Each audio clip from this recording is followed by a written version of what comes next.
30तम श्रीक्षेत्र पुस्तक मेला उद्यापित।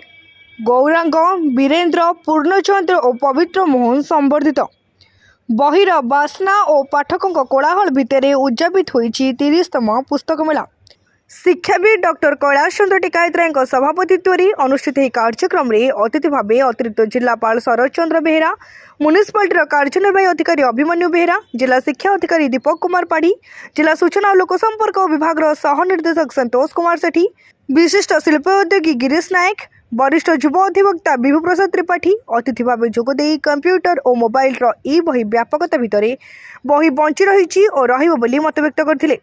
संपादक चक्रधर महापात्र परिचालन में अनुष्ठित यह कार्यक्रम में विशिष्ट साहित्यिक वीरेन्द्र सामंतराय, प्राबंधिक गौरांग परिडा, गवेषक पूर्णचंद्र मिश्र, गीतांजलि पब्लिकेशन और कवि पवित्र मोहन दास को राज्यस्तरीय सारस्वत सम्मान प्रदान करा जायतिला। यह कार्यक्रम में अनाम चंद्र साहू, राजकिशोर मिश्र, जटाधारी मिश्र, प्रसन्न मिश्र मंचन थिबा बेले सम्मान प्रदान और पुरस्कार प्रदान उत्सव को परिचालना करथिले डॉक्टर बद्री मिश्र, सुकांत पंडा, श्यामप्रकाश सेनापति और स्वाधीन पंडा। यही अवसर में ज्योतिर्विद अनाम साहू को पुस्तक ज्योतिष सुधाकर को अतिथि माने उन्मोचन करथिले। एही परिप्रेक्षी ओडिया वक्तृता, भाषा ज्ञान और चित्रांकन प्रतियोगिता रे बलिष्ठ और कनिष्ठ विभाग कृति प्रतियोगियों को पुरस्कृत कर जिला संस्कृति परिषद पक्षर प्रतः सांस्कृतिक कार्यक्रम करथिबा दल को संबर्धित करा जायतिला। प्रारंभ में इहोलीला संवरण करथिबा सुनील रथ, शंकर परिडा, नारायणानंद, विमल प्रसाद दास और भवानी प्रशांत बलियर सिंह वियोग में शोक व्यक्त करथिबा परे ओडिशा संगीत परिषद कंठशिल्पी माने जगन्नाथ वंदना गान करथिले।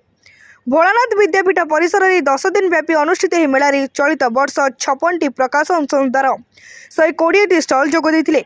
यही कार्यक्रम में मेला कमिटर रघुनाथ महापात्र, पुष्कर महापात्र, प्रफुल्ल सामंतराय, श्रीकांत महांती, विपिन दलाई, भास्कर मिश्र कार्यक्रम में सहयोग करथिले।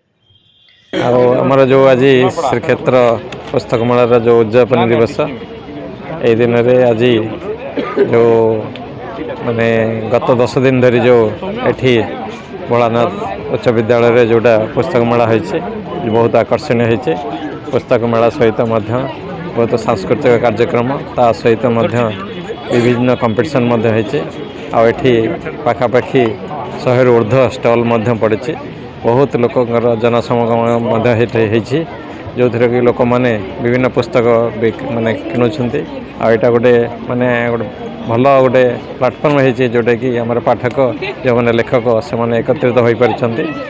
श्रीक्षेत्र पुस्तक मेला 30 वर्ष में पहुँची। आज तार हूँ 30 वर्षर 30तम श्रीक्षेत्र पुस्तक मेलार आज उद्यापन दिवस एवं आज विशेष भाव में 10 दिन धरी ए पुस्तक मेला भोलानाथ विद्यापीठ अनुष्ठित होता एवं ये 10 दिन भितर आम लक्ष लक्ष दर्शक भितर को आसिक बही किणवार सुजोग पाई जो प्रकाशक माने आम सहित जोग देते से व्यवसाय बहुत भल होती आमको प्रतिश्रुति रखिंट जे आगामी वर्ष निश्चित भाव में से आम सहित पुणी थे जोग देवे।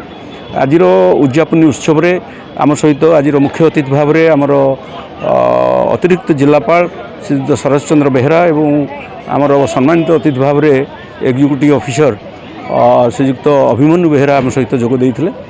पुरी रविनारायण जेना निराकार महानगर रिपोर्ट तीर्थक्षेत्र लाइव।